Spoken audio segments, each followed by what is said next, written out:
दुर्वासा जी का नाम तो सुना होगा, जो दूर्वा खा के रहते थे। और दुर्वासा जी वो हैं जो किसी को भी श्राप दे देते थे, बड़े गुस्सैल साधु हैं। एक बार उन्होंने एक भक्त से पंगा ले लिया। भागवत जी में कथा है, एक भक्त थे, नाम था अम्बरीश। क्या नाम था? क्या नाम था? अम्बरीश। अम्बरीशो महाभागा सप्तद्वीपवती महिम। एक अम्बरीश नाम के भक्त थे। वो बेचारे इतने बड़े भक्त थे, सप्तद्वीपवती महिम, सातवां द्वीप के संपूर्ण विश्व के राजा थे अम्बरीश, लेकिन बहुत बड़े भक्त थे। अपने हाथ से गेहूं पीसते थे चक्की से, अपने हाथ से रोटी बनाते थे, अपने हाथ से भगवान को भोग लगाते थे, और भगवान के पूजा के बर्तन अपने हाथ से साफ करते थे।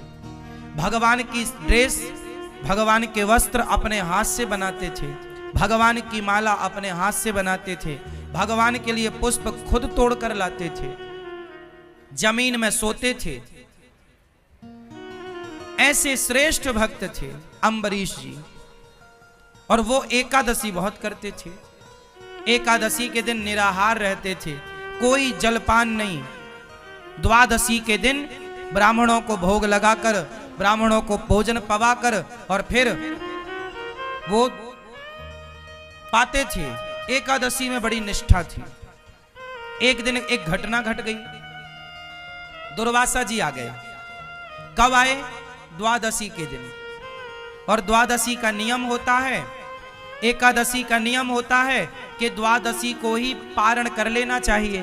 पारण मतलब कुछ खा लेना चाहिए, तब व्रत पूरा होता है। क्या पाना चाहिए? कभी जगन्नाथ जी जाया करो तो जगन्नाथ जी में वहां सूखा चावल मिलता है प्रसाद में, गुलाबी कलर के कपड़े में लिपटा हुआ मिलता है वहां, 10 रुपए 20 रुपए में। वो जगन्नाथ जी का प्रसाद वहां के भक्त ना सुखा लेते हैं। भात होता है ना, भात चावल सुखा लेते हैं, फिर उसको 10 रुपए 20 रुपए में प्रसादी बिकता है, वो ले आया करो। और जब भी एकादशी आया करे तो जगन्नाथ जी का वही चावल के प्रसाद से द्वादशी को व्रत पूरा किया करो। द्वादशी को, एकादशी को चावल नहीं खाना चाहिए, पर द्वादशी को चावल जरूर खाना चाहिए। और कौन सा चावल? इस धरती में सबसे श्रेष्ठ चावल क्या हो सकता है? जगन्नाथ जी का भात सबसे उत्तम। जगन्नाथ के भात को जगत पसारे हाथ। भगवान जगन्नाथ जी का प्रसाद सबके घर में होना चाहिए।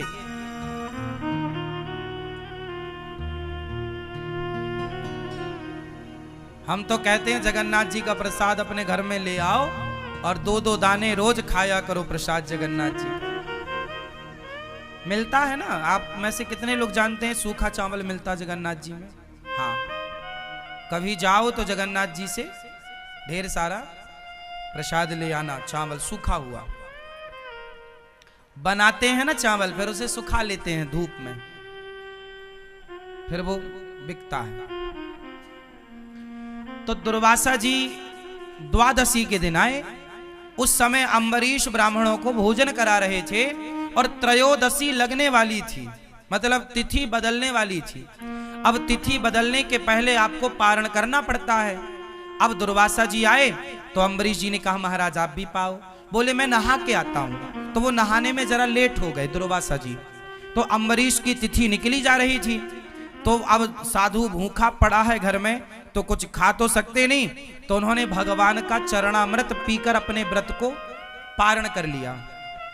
व्रत का पारण किससे कर लिया? अम्बरीश जी ने चरणामृत पीकर। अब वो चरणामृत पी रहे थे कि सामने से दुर्वासा जी आ गए। अब दुर्वासा जी बड़े गुस्सैल आदमी, संत क्यों मुझे खिलाए बिना खा गया? जानता नहीं मैं कौन हूं? तू बड़ा भक्त बन रहा है, मैं आज तुझे दंडित करूंगा। तूने एक साधु का अपमान किया है, तू जानता नहीं मैं कौन हूं? तूने मुझे खिलाए बिना खा लिया। और दुर्वासा जी से सारा जग डरता था कि बहुत खतरनाक बाबा है। आज बाबा जी का पंगा पड़ गया अम्बरीश जी से, लेकिन अम्बरीश जी तो हाथ जोड़े खड़े हैं, हे महाराज यदि अपराध बना है तो मुझे दंड दीजिए। और अम्बरीश ऐसे भक्त थे कि जब वो अपने हाथ से गेहूं पीसा करते थे तो बगल में भगवान बैठकर उनको हवा किया करते थे अपने पीतांबर से, ऐसे ऐसे। भगवान स्वयं उनके प्रेम में बिक चुके थे, भगवान स्वयं उनके प्रेम में बिक चुके थे। जब जब अम्बरीश भगवान की सेवा करते तो भगवान स्वयं उनकी सेवा करते।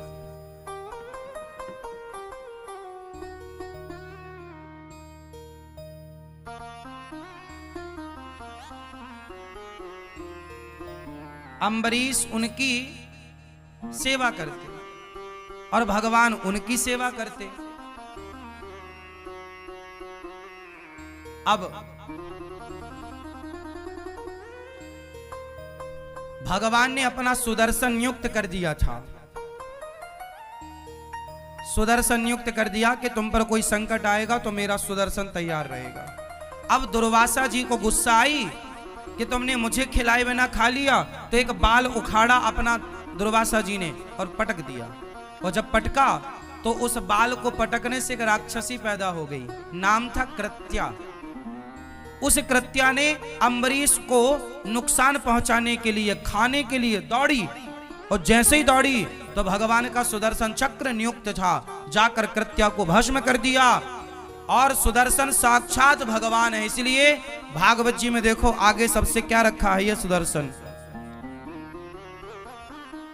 इसलिए हम कहते हैं कि अपने घर में द्वार के ऊपर भगवान सुदर्शन को लगाइए। ये देखो सुदर्शन चक्र, ये बीच में तिलक, ये बीच में शंख, ये सुदर्शन, ये भक्तों के परम रक्षक हैं। भक्तों को जो नुकसान पहुंचाता है सुदर्शन चक्र एक्टिव हो जाते हैं। अम्बरीश को नुकसान पहुंचाना चाहा, सुदर्शन भगवान एक्टिव हो गए, कृत्या को भस्म की, और दुर्वासा जी को मारने सुदर्शन भगवान दौड़े। अब छोड़ूंगा नहीं बाबा, बहुत बड़ा बाबा बनता है, मेरे भक्त को नुकसान पहुंचा रहा। अब दुर्वासा जी भागे, हे ब्रह्मा बचाओ, ब्रह्मा बचाओ। ब्रह्मा ने देखा कौन आया, दुर्वासा क्या हुआ, बोले सुदर्शन चक्र लगा है पीछे। ब्रह्मा जी बोले निकलो मेरे घर से, हमारी ठिकाना नहीं है सुदर्शन से, तो निकलो। शंकर जी के पास गए, हे प्रभु बचाओ। शंकर जी बोले बाहर जाओ, अभी कोई गुंजाइश नहीं है, जिनका चक्र है उनके पास जाओ। अब गए भगवान नारायण के, हे प्रभु पाहि माम पाहि माम, हे प्रभु क्षमा क्षमा। भगवान बोले क्या हुआ, महाराज हम तो आपके भक्त हैं, पता नहीं क्या अपराध हुआ, ये सुदर्शन हमें मारे डाल रहा, जलाए जा रहा है, गर्दन काट देगा। भगवान बोले कि आपने किसका अपराध किया है।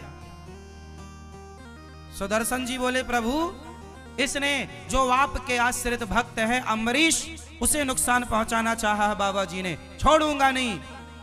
अब भगवान बोले तो फिर मैं भी सेवा नहीं कर पाऊंगा आपकी इस बार। अब दुर्वासा जी घबराए कि जब भगवान नहीं बचा रहे हैं तो अब कौन बचाएगा।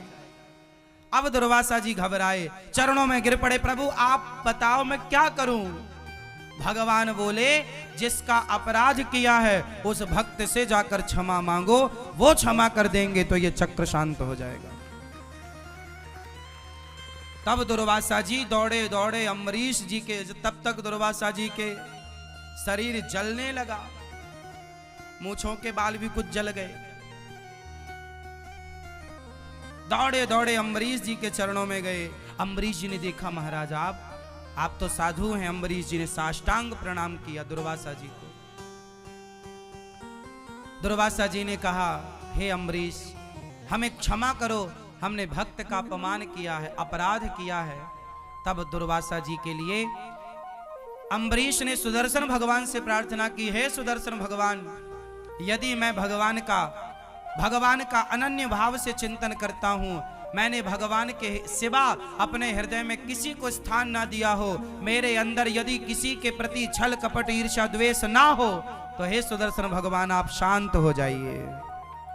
सुदर्शन भगवान शांत हो गए और दुर्वासा जी की रक्षा हुई।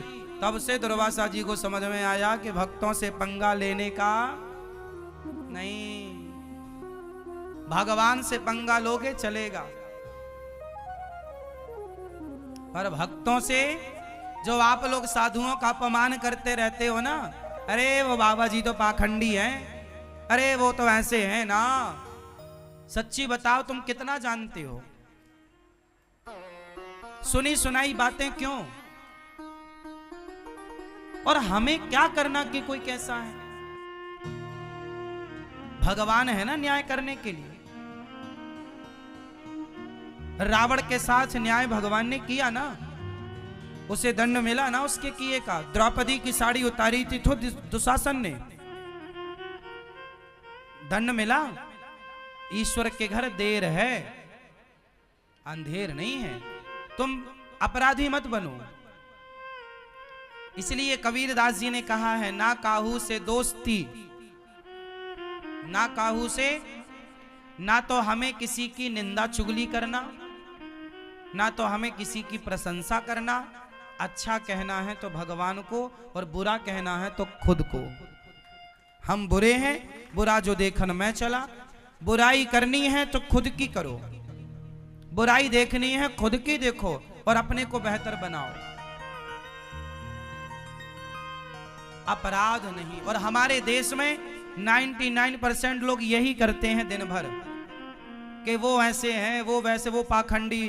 तुम्हारी पड़ोसन रोज वृंदावन आने लग जाए, तुम्हारी पड़ोसन महीने में हर महीने वृंदावन आने लग जाए, माला जपने लग जाए, तुलसी पहनने लग जाए, तो पड़ोसन बोलती है पाखंडन है, बड़ी पाखंड रच रही है। हाँ, तो वृंदावन आ रही है, तुलसी पहन रही है, कृष्ण कृष्ण जप रही है, तो तुम पाखंड कह रही हो, है ना? और तुम जो रोज किट्टी पार्टी करती हो, लूडो खेलती हो मोबाइल में, ये सही है? तुम कौन होते हो किसी को पाखंडी कहने वाले?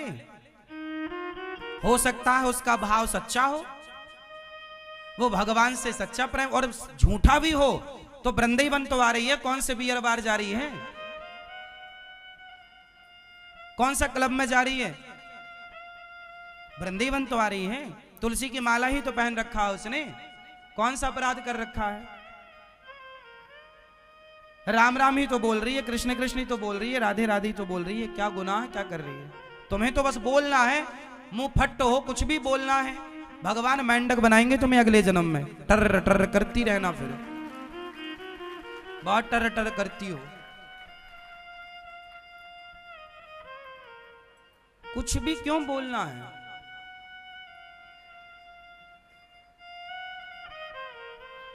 तुम शराबी को कभी ये नहीं कहते कि ये पाखंडी है, शराबी को कभी तुम शराबी नहीं कहते, शराबी की तुम बुराई नहीं करते।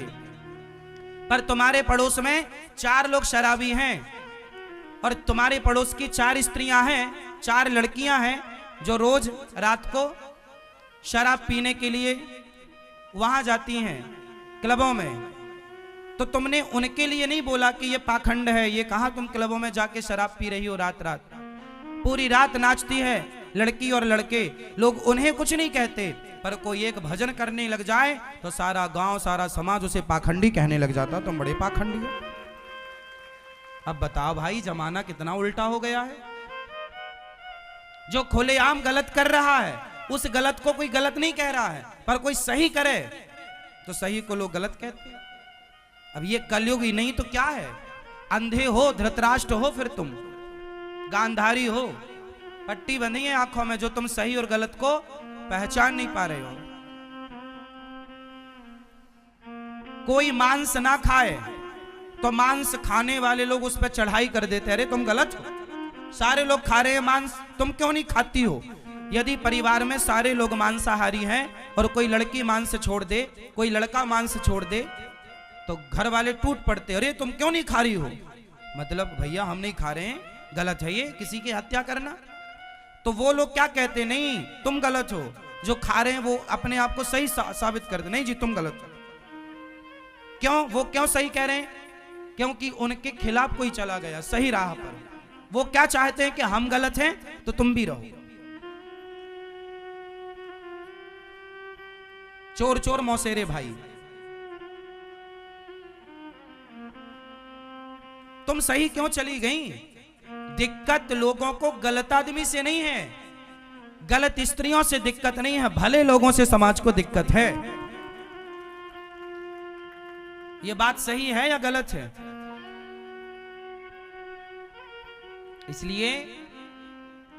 इसलिए दुर्वासा जी ने किसका अपराध किया? जोर से, जोर से, भगवान का या भक्त का? तो आप लोग भी, यदि कोई वृंदावन से जुड़ी स्त्री है, कोई वृंदावन से जुड़ा पुरुष है, और यदि वो वृंदावन के प्रति श्रद्धा रखता है, भगवान कृष्ण राधा रानी